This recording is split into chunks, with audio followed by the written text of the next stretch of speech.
करोड़ों यूथ के inspiration, ideal, India's leading business tycoon and industrialist Ratan Tata ji के बारे में आज हम बात करेंगे और उनके लाइफ के कुछ किस्से, फैक्ट्स और ऑब्जर्वेशंस हमारे अंदाज में आपके साथ शेयर करेंगे। So let's start with the story of Indian big shot Ratan Tata. Tata group of companies के अब तक के सबसे सक्सेसफुल चेयरमैन, एक इंडस्ट्रियलिस्ट होने के साथ साथ रतन टाटा एक जिंदा दिल इंसान भी है। ये उनकी स्टोरीज से आगे आपको पता चल ही जाएगा। इस दुनिया में ऐसा कोई बंदा नहीं जो इन्हें पसंद ना करता हो। बचपन में ही इनके माता पिता का डिवोर्स हो गया। उसके बाद रतन टाटा अपने दादी के साथ रहने लगे। बचपन से ही उनकी दादी ने उन्हें एथिक्स और मॉरल का पाठ पढ़ाया, यानी चाहे कुछ भी हो जाए तुम्हें ऐसा कोई कदम नहीं उठाना है जिससे खानदान पे कोई आ जाए। और इसको रतन टाटा आज तक फॉलो करते आ रहे हैं। अपनी स्कूलिंग खत्म करते ही रतन टाटा ने अपने हायर एजुकेशन के लिए अमेरिका के कॉर्नल यूनिवर्सिटी में एडमिशन लिया। ग्रेजुएशन के बाद उन्हें IBM से जॉब ऑफर हुआ। IBM उस वक्त दुनिया की सबसे बड़ी कंपनीज में से एक थी।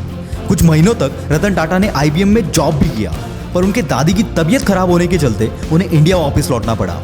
वापस आते ही रतन टाटा टाटा स्टील्स में काम करने लगे, पर यहाँ काम करने में इनका दिल नहीं लगा।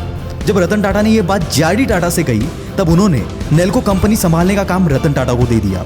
नेल्को इलेक्ट्रॉनिक सेक्टर में काम करती थी, जो कि उस वक्त बहुत लॉस में चल रही थी। और यहाँ आता है ट्विस्ट। नेल्को टेक ओवर करने के बाद कंपनी में हो रही गलती को ढूंढने के लिए रतन टाटा ने कंपनी को एनालाइज करना स्टार्ट कर दिया। और एनालाइज करने के बाद ग्राउंड लेवल से लेकर टॉप लेवल तक उन्होंने चेंज लाया। रतन टाटा की लीडरशिप में कुछ ही सालों के अंदर नेल्को के सारे डेब्ट्स क्लियर हो गए और नेल्को फिर से एक प्रॉफिट मेकिंग कंपनी बन गई। 1991 में रतन टाटा की असली जर्नी शुरू हुई, जब वो टाटा एंड सन्स के 5th चेयरमैन बने। जब रतन टाटा चेयरमैन बने, उस वक्त कई सीनियर्स का मानना था कि रतन टाटा इस पोस्ट के लायक नहीं है, पर JRD टाटा ने किसी की ना सुनते हुए रतन टाटा को चेयरमैन बना दिया। और यहाँ से शुरू हुई रतन टाटा की लीडरशिप की जर्नी। रतन टाटा पहले से ही विजनरी थे और अब तो उन्हें मौका मिल गया था अपने विजन को इंप्लीमेंट करने का।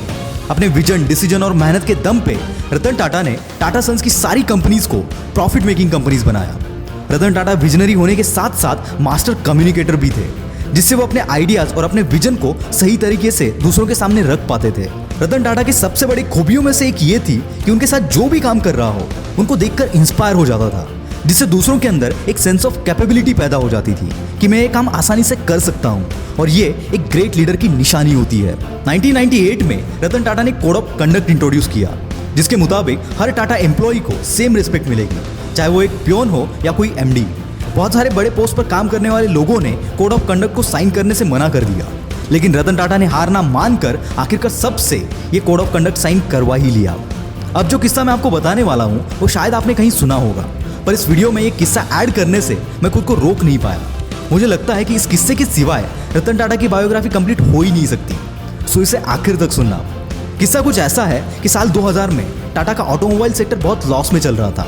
इस पर रतन टाटा ने डिसीजन लिया कि वो टाटा मोटर्स को फोर्ड को बेच देंगे। इसलिए अपने टीम के साथ वो बिल फोर्ड से मिलने चले गए। बिल फोर्ड से मिलने के बाद उनका बर्ताव रतन टाटा को पसंद नहीं आया। बिल फोर्ड ने कहा कि ये कंपनी हम आपसे खरीद कर आप पर एहसान कर रहे हैं। रतन टाटा को यह बात चुभ गई। उसी रात वो अपनी पूरी टीम के साथ इंडिया वापस आ गए और डिसाइड किया कि वो अपनी कंपनी नहीं बेचेंगे।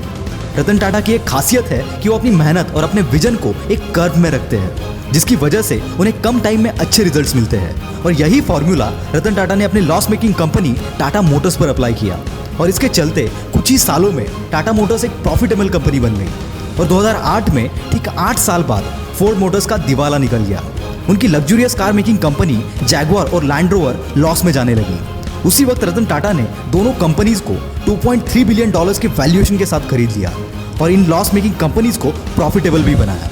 उस वक्त बिल फोर्ड ने रतन टाटा से एक लाइन कही कि हमारी कंपनीज खरीद कर आप हम पर एहसान कर रहे हो। दोस्तों, इससे एक बात साफ हो जाती है कि सक्सेस से बड़ा कोई रिवेंज नहीं, और यही बात रतन टाटा ने प्रूव करके दिखाई। अगला एपिसोड आप किस पर देखना चाहते हो कमेंट में जरूर बताना। मैं हूं आपका द विल पावर स्टार। मिलते हैं अगले वीडियो में। Bye bye.